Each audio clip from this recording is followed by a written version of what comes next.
just go a little deeper into it. You think about an example of you have a good man who works, 303. takes care of the house, Get active with knowledge yourself. but the mother-in-law doesn't like him, so she pushes for him to be removed. 5280, stand up.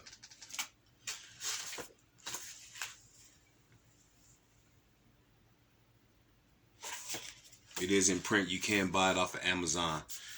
So this is chapter 12. I'm going to just read a little bit out of here real quick. It says, chapter 12, How Can I Not Love You?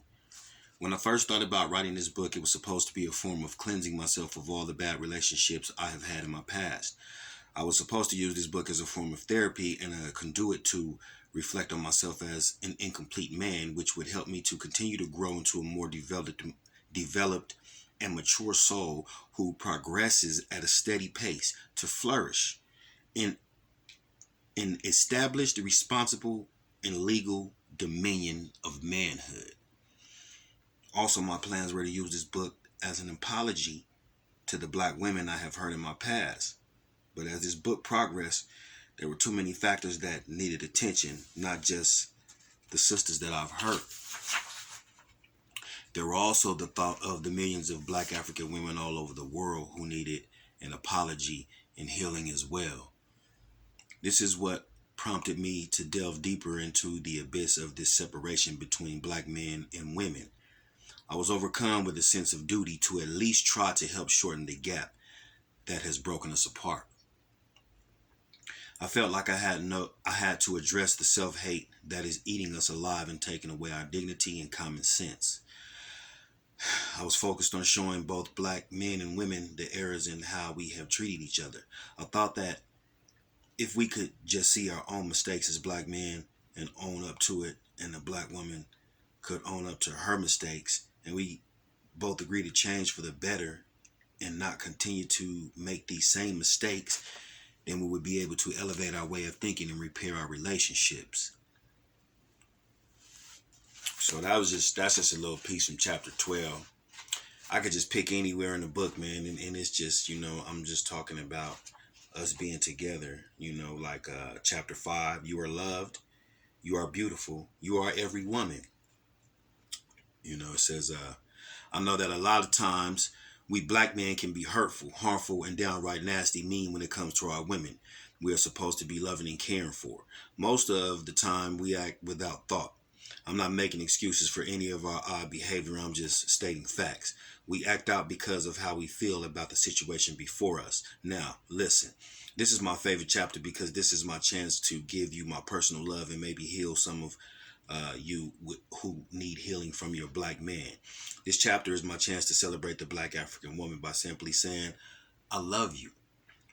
Over the years, you have changed to fit into the workforce of America's corporate and entertainment world. Long ago, your appearance had to change because you were not accepted in the offices of corporate America or on the movie screens because you did not look like the white women did.